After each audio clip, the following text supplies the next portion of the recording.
आज विभांडक मुनि को आया हुआ देख करके दोनों राजा रानी ने विभांडक मुनि को प्रणाम किया, नमस्कार किया। आज हाथ जोड़ करके बोला, महाराज आपके दर्शन से, आपके आशीर्वाद से हम कृतकृत्य हो गए। अरे संतों का आगमन संत लोग कल्याणकारी मानते हैं। हमारा तेज यश धन यही है। महाराज हमको आप आज्ञा दें, हम क्या करें। अत्यंत आनंदित मुनीश्वर राजा की नम्रता देखकर राजा का हाथ स्पर्श करके बोले, हे राजन, जो तुमने कहा वो तुम्हारे धर्म और कुल के अनुरूप है। नम्रता से परम कल्याण होता है।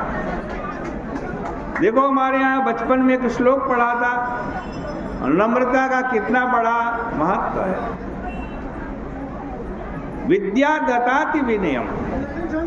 जो विद्यावान व्यक्ति होता है वो विनयशील होता है, और बहुत विद्या पढ़कर भी जिसके अंदर विनयशीलता नहीं है उसका सारा पढ़ना लिखना बेकार है। क्यों? विद्या पढ़ोगे तो विनयता आएगी। विनयता आने से क्या मिलेगा? विनयात याति पात्रता। विनयता से सत्पात्रता उठती है, उत्तम पात्रता उत्पन्न होती है। और जब आप सत्पात्र बनोगे, उत्तम पात्र बनोगे तो क्या मिलेगा? पात्रत्वात् धनमाप्नोति। सत्पात्र बनने से धन की प्राप्ति होती है। और धन मिले तो क्या करो? धन मिले तो मौज मस्ती मत करो। धन मौज मस्ती के लिए नहीं है। धन जब भी घर में आए सबसे पहले धन से क्या करें? धनात् धर्मः। धन से धर्म का पालन करें, दान करें, पुण्य करें, सत्कर्म करें। और फिर धनात् धर्म, जब धर्म कर लिया और फिर भी धन बचा हुआ है तथा धनात् धर्म ततः सुख, फिर उससे सुख भोगो, आनंद हो। तो विभांडक मुनि ने कहा, राजा आप राजा हो, चक्रवर्ती सम्राट हो, फिर भी आपके अंदर बड़ा नम्रता है। नम्रता से परम कल्याण होता है। धर्म अर्थ काम मोक्ष नम्रता से प्राप्त होते हैं। नम्रता से सब कुछ मिल जाता है। हे राजन, तुम्हारा कल्याण हो, हम तुम पर प्रसन्न हैं। जो हम पूछते हैं सो हमें बतलाइए। हे राजन, विष्णु भगवान को प्रसन्न करने वाले अनेक प्रकार के पूजन हैं, फिर भी क्या बात है तुम भगवान के मंदिर में ध्वजारोपण करते हो।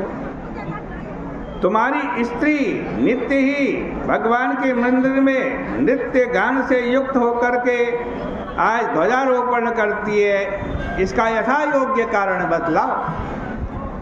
राजा बोले, भगवान जो तुम पूछते हो सो सब सुनो। हे मुने, हमारा और हमारी स्त्री का पूर्व जन्म का चरित्र सुनो। मैं पूर्व काल में मालिन नाम का कुमार्ग में रत सब लोगों का आज अकल्याण करने वाला शूद्र था, चुगली करने वाला था, राजा की निंदा करता था, धर्मदेशी था, देवताओं का द्रव्य लेने वाला था, महापातकी के संयोग से भक्ष्य अभक्ष्य किसी का विचार नहीं करता था, गौ को मारता था, चोरी करता था, नित्य कठोर वचन बोलता था, वेश्या में रत था। हमारे इस प्रकार के कर्म को देखकर सब लोगों ने हमको छोड़ दिया। हम वन को चले गए, वहाँ पर मृग मांस भक्षण करते हुए, मार्ग में यात्रियों को लूटते हुए अकेले निर्जन वन में रहे। एक दिन भूख प्यास धूप से पीड़ित वन में हमने भगवान का एक पुराना मंदिर देखा, वहाँ हमने निवास किया। उस टूटे फूटे मंदिर को आज पत्ते तृण और काष्ठ से हमें जीर्णोद्धार किया। भोग के लिए मंदिर की जमीन को हमने साफ किया। उसको लीपा।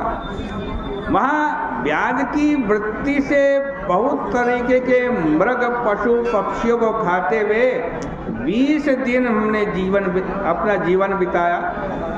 इसके बाद विंध्याचल पर्वत पर रहने वाली निषाद की एक कन्या जिसका कोकलिनी नाम था, जो बंधुओं